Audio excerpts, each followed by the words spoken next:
Continuando con nuestros estudios de Isaías, capítulo 40, un capítulo que he elegido porque es el inicio del libro del consuelo, en donde después de un buen tiempo en que Isaías había profetizado y había dicho juicios contra Judá y contra Israel, llegaba el momento de consolar. Es lo que dice el primer versículo de Isaías capítulo 40: consolaos, pueblo mío.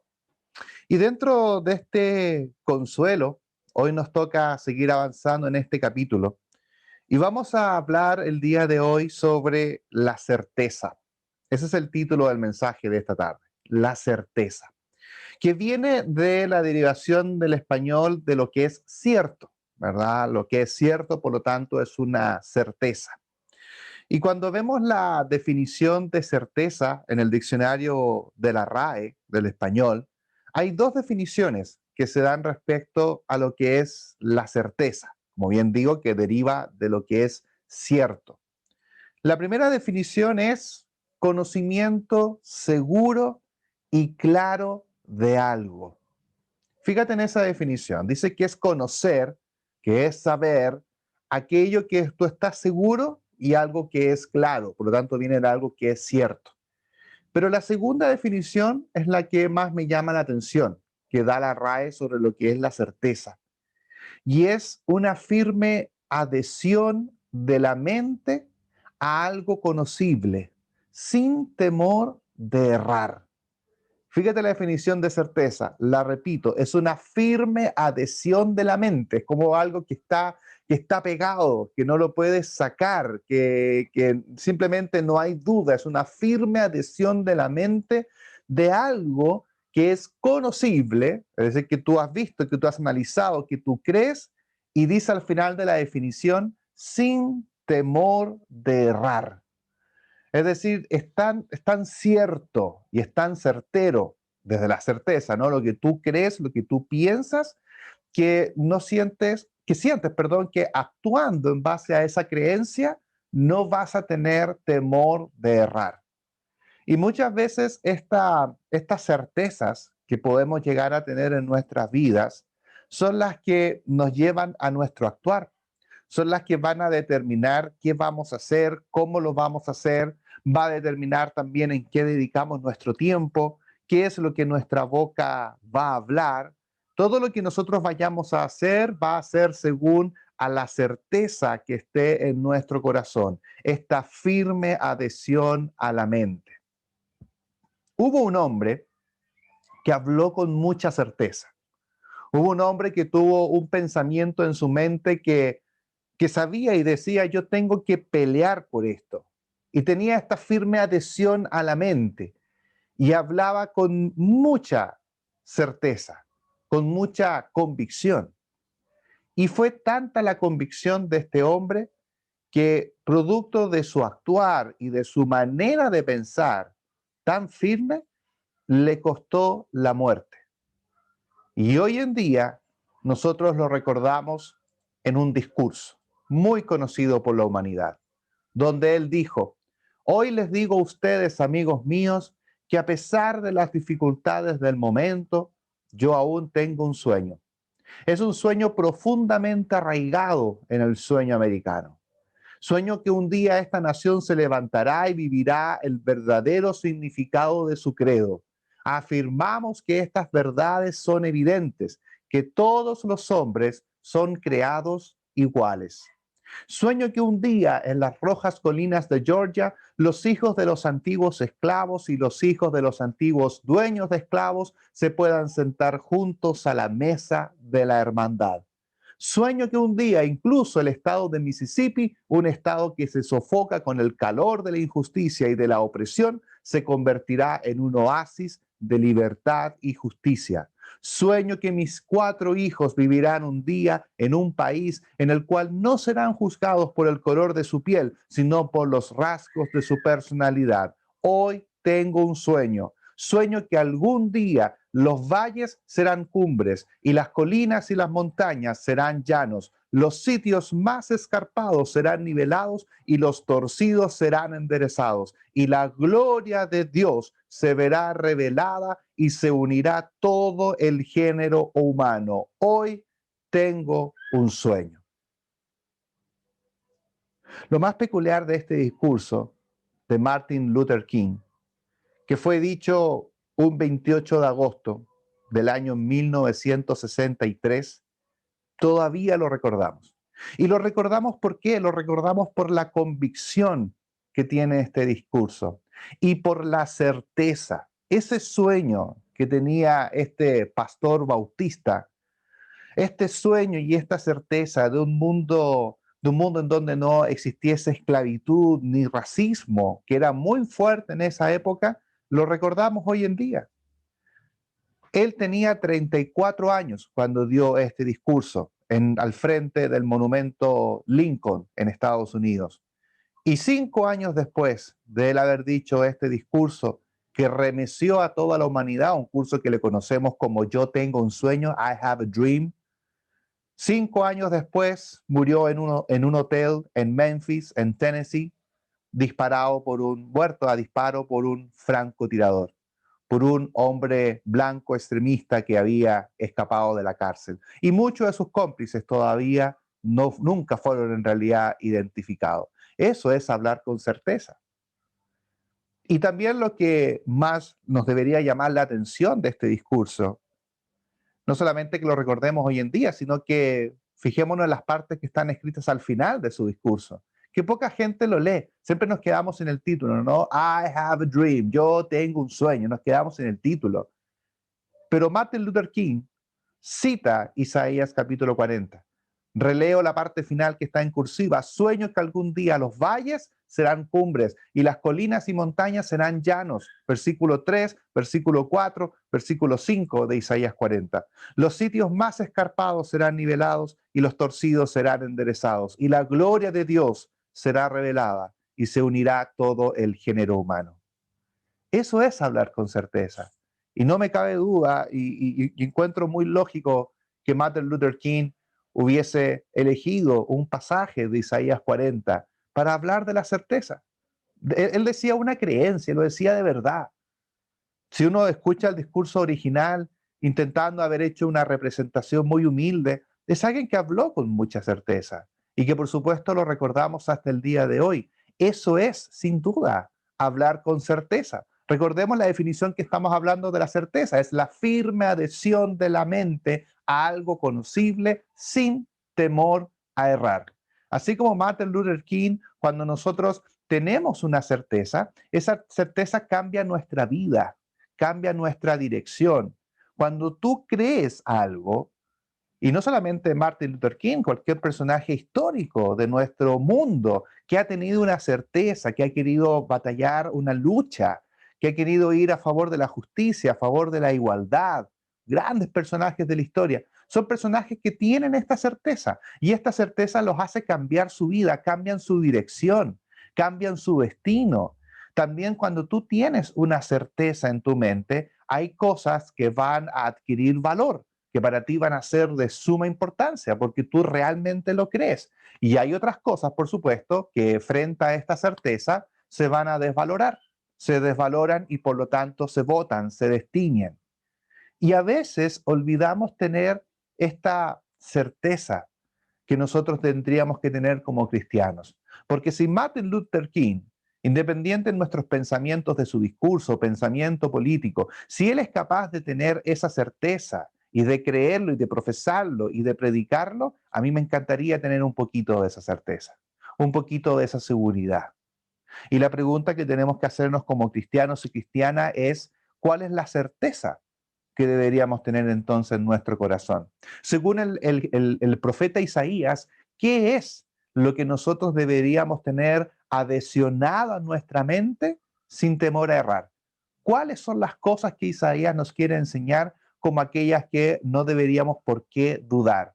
Y vamos a ver que hay tres certezas. Hay tres certezas que Isaías capítulo 40 nos va a decir y que si nosotros la ponemos en nuestra vida funciona de una manera distinta.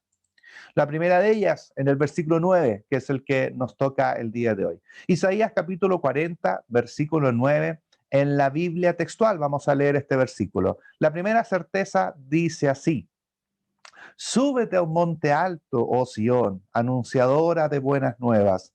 Alza fuerte tu voz, oh Jerusalén, anunciadora de buenas nuevas. Álzala, no temas. Di a las ciudades de Judá: aquí está vuestro Dios. El profeta Isaías era portador de certeza. El profeta Isaías quería darle consuelo al pueblo. Y creo que es el consuelo que también necesitamos hoy. No ha cambiado mucha nuestra necesidad, en donde estamos en un mundo de incertidumbre, en donde no vemos la justicia, en donde no vemos la igualdad, en donde todavía nos molesta cuando el extranjero vive en nuestras tierras, donde vemos la violencia, donde vemos la intolerancia. En la misma situación que tenemos hoy, es la misma situación que estaba viviendo el pueblo de Israel. Y ellos necesitaban tener una certeza, algo en qué creer. E Isaías aquí es el portador de estas buenas noticias. De hecho, la invitación es que se le dice a Isaías, ¿no? Que suba a un monte alto y que anuncie estas buenas nuevas. Y son buenas nuevas que se tienen que repetir no solamente una, sino que dos veces. Fíjate el versículo, la frase anunciadora de buenas noticias se repite dos veces, en donde primero te subes al monte alto y después tienes que alzar muy fuerte tu voz. ¿Qué es lo que tenía que decir? Dice al final del versículo: álzala, no temas. Es decir, tenía que hablar con plena confianza, con palabra firme, con palabra clara, sin duda de que aquí hay una verdad. ¿Cuál es la verdad? Que aquí está vuestro Dios. Esa es la certeza que quería que el pueblo supiera, que aquí está vuestro Dios. A veces olvidamos esa certeza de la presencia de Dios en nuestras vidas, de la presencia de Dios en nuestras cosas. ¿Se ha dado cuenta que nosotros tenemos una superstición que es propia de nuestro país? No sé si será igual en otros países, ¿ah? Pero aquí tenemos una superstición de que cuando estamos en un proyecto, cuando queremos que algo resulte o cuando estamos en medio de un proceso, por ejemplo, tratando de conseguir un empleo, tratando de conseguir una compra o algo, o lo que sea, ¿verdad? Comprar la casa, el auto, cualquier proyecto que para nosotros es de importancia, un negocio, por ejemplo, está como la superstición de que no le contamos esto a la gente, ¿verdad? No le contamos hasta que resulta, ¿verdad? Y es tanto que estamos metidos en ese proyecto que de repente se nos empieza a salir, ¿no? Y empezamos a contarle a alguien de que hoy estoy haciendo algo. Y automáticamente como que nos volvemos hacia atrás y le decimos a la persona, pero no te voy a contar más porque para que salga. ¿Han escuchado esos comentarios? De que la gente dice, no te voy a contar más hasta, pues porque si no, no va a salir. Entonces, es una especie de superstición, yo creo, ¿no? Es una superstición de que no te cuento porque si no el proyecto se me va a ir al suelo. E insisto, es una superstición, no hay nada bíblico en ello. En realidad nosotros no tendríamos por qué tener ese tipo de incertidumbre, ¿verdad? Porque si nosotros somos hijos de Dios, como dice este versículo, todas las cosas que nosotros hagamos, el Señor está presente. Todo lo que nosotros vayamos a hacer, el Señor está ahí. Ese es el mensaje que dice Isaías, dice: anúncialo, alza la voz y no temas. Di a las ciudades de Judá que aquí está vuestro Dios. A esas ciudades de tu alma, por así decirlo, ¿no? Esas ciudades que todavía tú en tu interior tienes duda.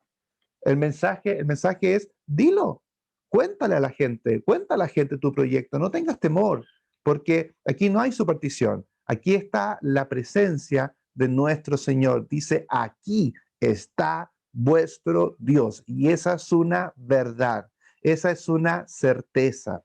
A pesar que nuestra vida haya estado con malas experiencias o con promesas rotas, la certeza es que aquí está nuestro Dios. Así que no estemos con esas supersticiones. Nosotros no tenemos superstición, nosotros tenemos certeza. Y la certeza es que el Señor está con nosotros.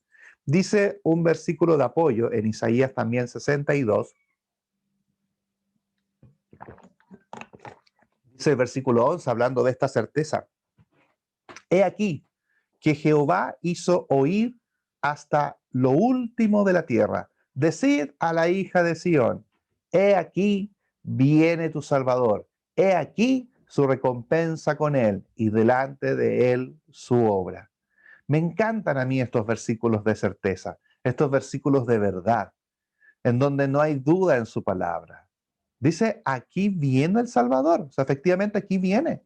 Y dice que Él trae recompensas, es decir, trae bendiciones para nosotros, regalos para nosotros. Y delante de Él está siempre la obra del Señor. Esa es la certeza que quiere Isaías que nosotros tengamos, que sepamos que para nuestro futuro el Señor trae recompensa, que en nuestros proyectos el Señor trae bendición, porque dice, he aquí viene. Es una verdad. Cuando dicen en el hebreo, he aquí, justamente quiere enfatizar en una verdad, en una certeza. Aquí viene el Salvador. Por lo tanto, queridos hermanos y hermanas, todos nuestros proyectos, todo lo que nosotros hagamos, el Señor trae su recompensa, porque delante de Él va su obra y todo lo que hacemos es para obra y alabanza del Señor. Por lo tanto, no deberíamos tener inseguridad al respecto. Es una promesa. Isaías sabía que Israel estaba con mucha duda. Habían tenido el golpe de muchas naciones, habían sido deportados, estaban en profundos y graves problemas. Pero el Señor les quiere entregar una nueva certeza, una nueva adhesión a su mente y que ellos sepan de que el Señor viene y viene con recompensa. Y es lo mismo para nosotros. Creámoslo. Es palabra de Dios. La segunda certeza está en el versículo 10, que dice en la Reina Valera de la siguiente manera: He aquí que Jehová el Señor vendrá con poder, su brazo señoreará. He aquí que su recompensa viene con él y su paga delante de su rostro. Cuando estábamos leyendo el discurso de Martin Luther King, yo creo que él tenía la visión correcta. Yo creo cada palabra y cada mensaje que él dijo. Por eso lo traigo en esta predicación. Por eso me gusta lo que él dice y por eso también creo en sus palabras. Porque él consideraba de que había mucha injusticia humana. Pero él invitaba, por supuesto, a toda la gente que lo escuchara de que no se quedara pensando en la injusticia, sino que pudiese adherirse a un sueño, a un pensamiento distinto, a una manera diferente de mirar las cosas. Y es un poco lo que Isaías también quiere decirnos acá a nosotros, que el Señor quiere invitarnos a cambiar el foco, a dejar de mirar nuestras debilidades y comenzar a mirar lo que el Señor y cómo el Señor actúa.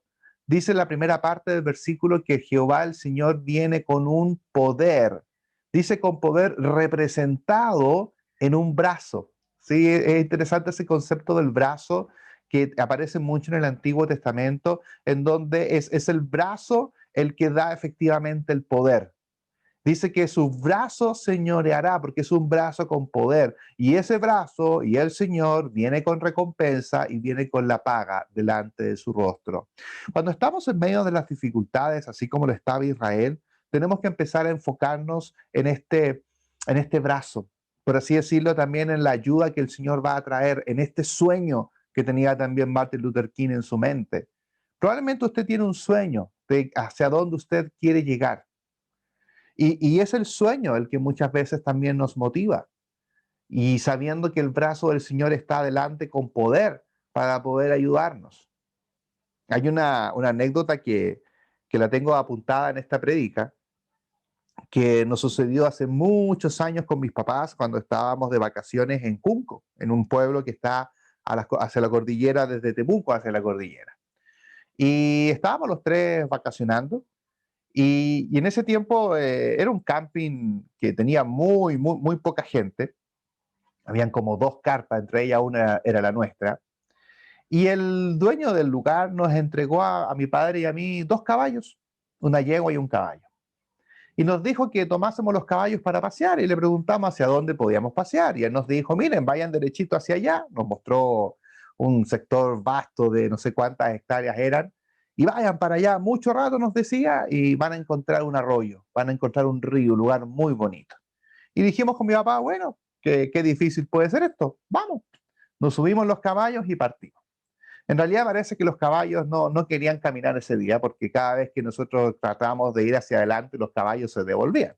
Entonces nos costaba bastante llegar hasta allá. El camino era complejo, el camino era feo. Yo creo que en alguna mitad del camino mi papá nos miramos y dijimos, ¿sabes qué? Volvamos, no, porque en realidad no veíamos nada.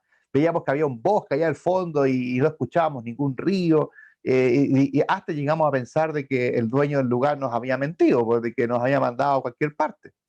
Pero de alguna forma dijimos, bueno, pero si estamos aquí, nos empezamos a imaginar cómo era este arroyo que nos había dicho, ¿no? Nos imaginábamos, igual nos imaginábamos un poquito de agua, ¿cierto? Y dijimos, bueno, por último hace calor, vamos a refrescarnos. Y seguimos el camino, muy difícil. Y cuando llegamos, efectivamente fue una sorpresa para nosotros, porque probablemente para la gente de la zona lo que es un arroyo, para nosotros es un río. Es otra percepción del agua, parece que la que tenemos nosotros los norteños acá en Santiago. Y era un río maravilloso. Y eso compensó todo el viaje. Es decir, tratamos durante todo el viaje de mantener la perspectiva correcta. De decir, bueno, hay algo al final, ¿no? Hay una recompensa que está adelante. Hay un pago producto de todo el esfuerzo que estamos haciendo. Y nuestra recompensa y nuestro pago, ¿cuál fue? Ver ese bello lugar.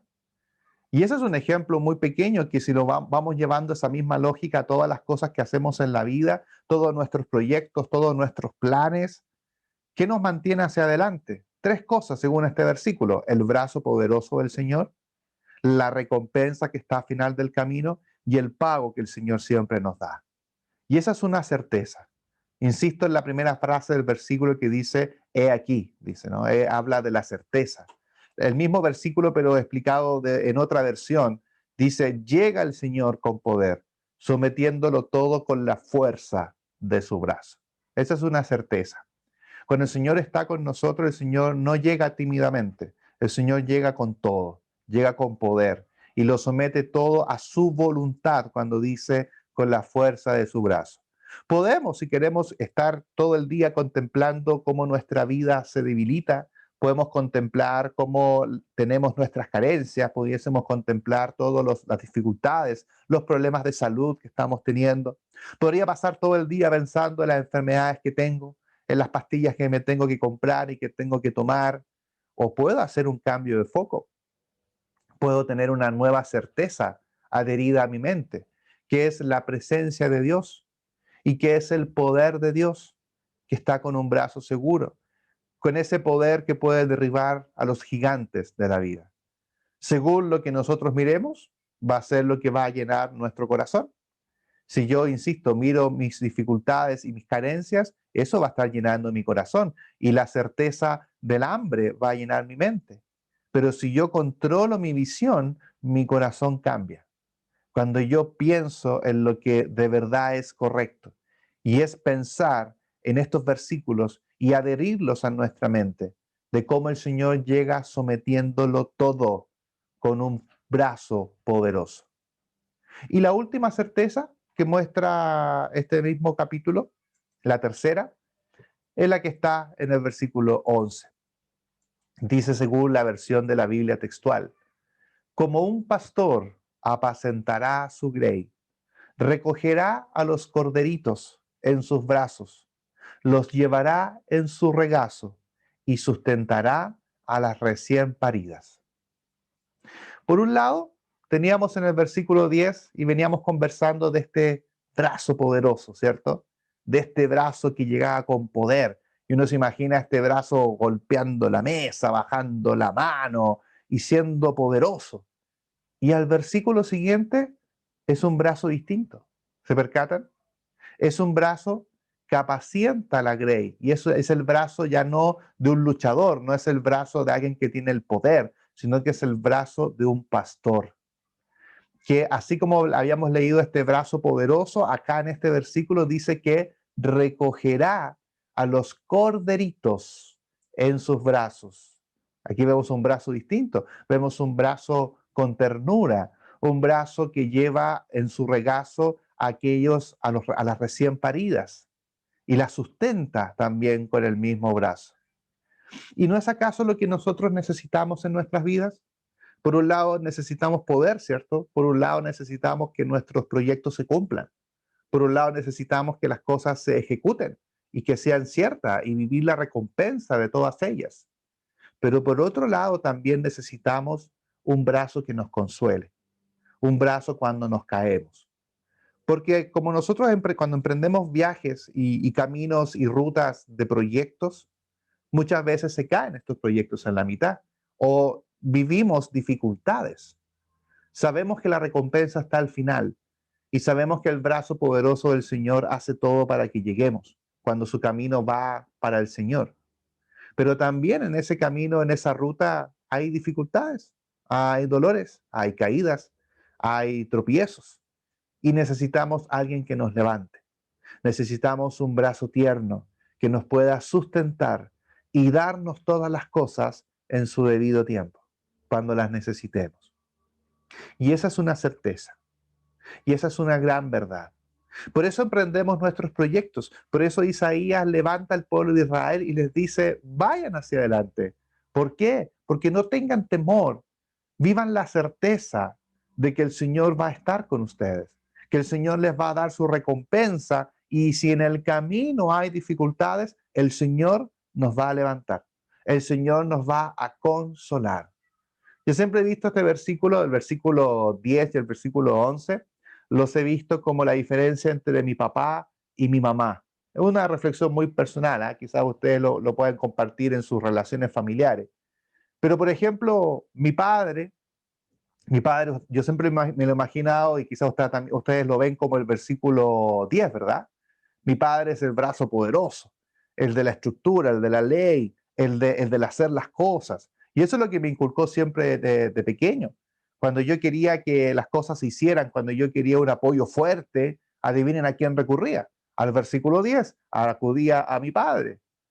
Pero cuando necesitaba consuelo, el brazo tierno, por supuesto que acudía a mi madre, con su sonrisa, con su abrazo, con su cariño.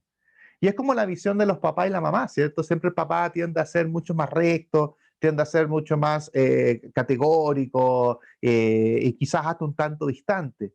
Y siempre las madres tienen este rol de la cercanía, del abrazo, del cuidado, del regazo. Así como tenemos estas dos características en nuestras vidas, pero de dos personas distintas, el Señor cumple el rol de padre y de madre.